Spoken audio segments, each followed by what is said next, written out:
Hello बच्चों बच्चों आज हम क्लास 4 के रेनबो बुक के लेसन 13 जिसका नाम है लवली सीजन इसको पढ़ेंगे। बच्चों यह एक पोयम है और इसका नाम है लवली सीजन। लवली मतलब होता है प्यारा, बढ़िया, सुंदर, और सीजन मतलब होता है मौसम। तो कह रहा है लवली सीजन, प्यारा मौसम। ठीक है, अब इस प्यारे मौसम की क्या क्या तारीफ और क्या क्या बड़ाई की जा रही है, क्या कहा जा रहा है मौसम के बारे में, आइए इसको हम देखते हैं। ठीक है, अगर फिगर में आप देख पा रहे होंगे तो देखिए सबसे पहले फिगर में एक बच्चा है जो स्वेटर पहना है, टोपी लगाया है, इसका मतलब ये मौसम कौन सा है, ठंडे का है। दूसरे फिगर में आप देख पा रहे होंगे बच्चों, तो इसमें क्या दिख रहा है आपको, एक लड़का है जो हाफ शर्ट पहना हुआ है और वो अपने बाहों को फैलाया हुआ है और चारों तरफ हरियाली दिख रही है, इसका मतलब ये है ये बसंत ऋतु है। ठीक है, उसके बाद तीसरे में आप देखिएगा, देख पा रहे होंगे एक बच्ची है जिसने छाता लिया हुआ है और उसके सामने उसके आसपास बूंदे दिखाई दे रही हैं, मतलब वर्षा की बूंदे दिखाई दे रही हैं। ठीक है, छाता हम किस मौसम में लगाते हैं बच्चों, बरसात के मौसम में।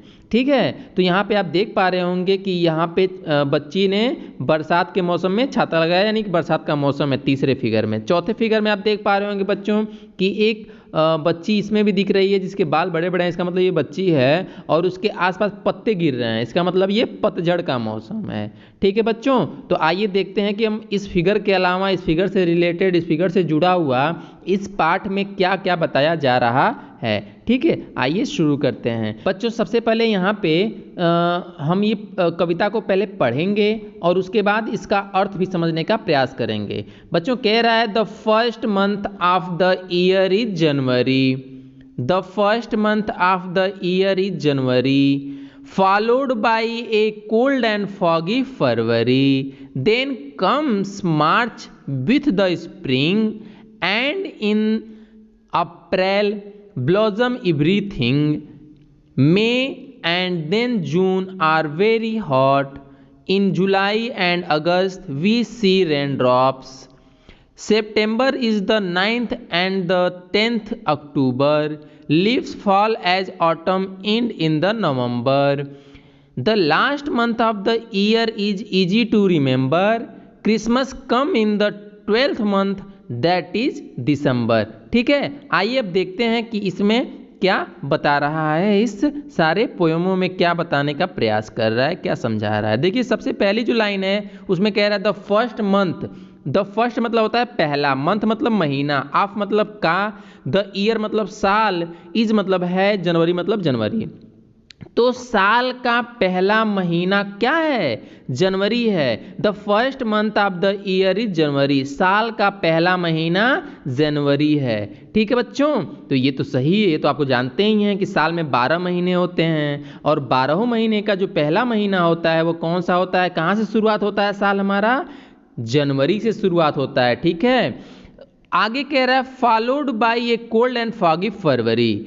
उसके बाद क्या आता है, फॉलोड मतलब होता है तो अनुसरण करना, लेकिन उसके बाद यहाँ तात्पर्य है तो क्या होता है, कोल्ड एंड फॉगी फरवरी, यानी कि जनवरी के बाद कोल्ड मतलब ठंडी और फॉगी मतलब कोहरे वाली, यानी कि जनवरी के बाद ठंडी और कोहरे वाली फरवरी आती है। यानी जनवरी के बाद क्या आता है, फरवरी आता है, और फरवरी के महीने में क्या होता है, ठंडा होता है और कोहरा ज़्यादा होता है। ठीक है, आगे कह रहा है देन कम्स, देन मतलब तब, कम्स मतलब आती है या आता है, मार्च, तब क्या आता है, मार्च आता है, विथ द स्प्रिंग, किसके साथ, विथ मतलब साथ, द स्प्रिंग मतलब बसंत ऋतु के साथ।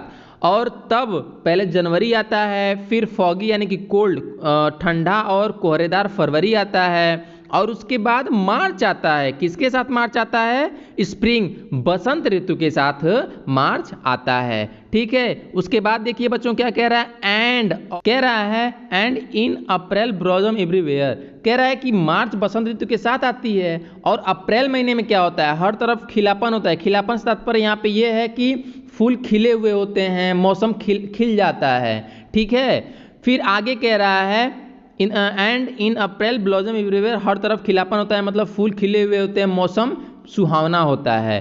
ठीक है, आगे कह रहा है कि मे एंड देन जून, मे मतलब मई, एंड मतलब और, देन मतलब तब, जून, मई आता है और उसके बाद जून आता है, और जून, ये मई और जून क्या होते हैं, आर वेरी हॉट। आर मतलब हैं, वेरी मतलब बहुत, हॉट मतलब गर्म, यानी कि मई और जून में बहुत गर्मी होती है। ठीक है, आगे कह रहा है इन जुलाई, जुलाई में एंड अगस्त, और अगस्त में क्या है, वी सी रेन ड्रॉप्स, यानी कि जुलाई के महीने में और अगस्त के महीने में, वी मतलब हम, सी मतलब देखते हैं, रेन ड्रॉप्स मतलब क्या होता है बच्चों, रेन मतलब होता है बरसात, ड्रॉप्स मतलब बूंदें, यानी कि बरसात के बूंदाबांदी हम देखते हैं। ठीक है, आगे कह रहा है कि सितंबर is the 9th and the 10th अक्टूबर।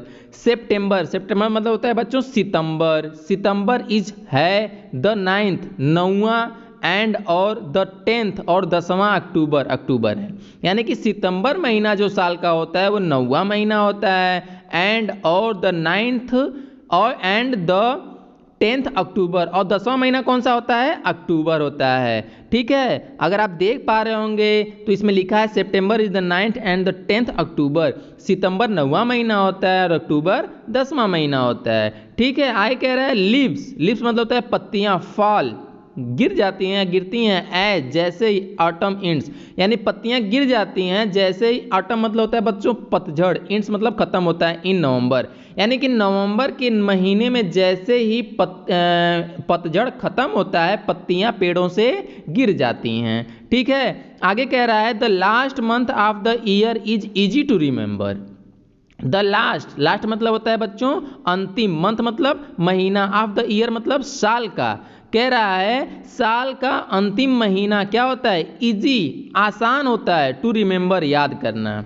साल का अंतिम महीना याद करना आसान है, क्यों आसान है, क्रिसमस कम, क्रिसमस कम मतलब इस महीने में क्रिसमस आती है, और in the 12th month that is December, यानी कि जो 12th मंथ है उस महीने में क्रिसमस आता है, और क्रिसमस किस महीने में आता है बच्चों, दिसंबर, दैट इज दिसंबर, और वही महीना दिसंबर का होता है। क्रिसमस कम्स, क्रिसमस आता है इन द 12th मंथ 12वें महीने में, दैट इज दिसंबर, और वही महीना क्या होता है, दिसंबर का होता है, यानी 12वें महीने में क्रिसमस आता है और इसी को हम दिसंबर कहते हैं। ठीक है बच्चों, तो इस लेसन में बच्चों आपने साल के 12 पाठ को देखा और इसको आप याद कर लीजिए। ठीक है, तो मिलते हैं हम अगले लेसन में, तब तक के लिए बाय बाय बच्चों।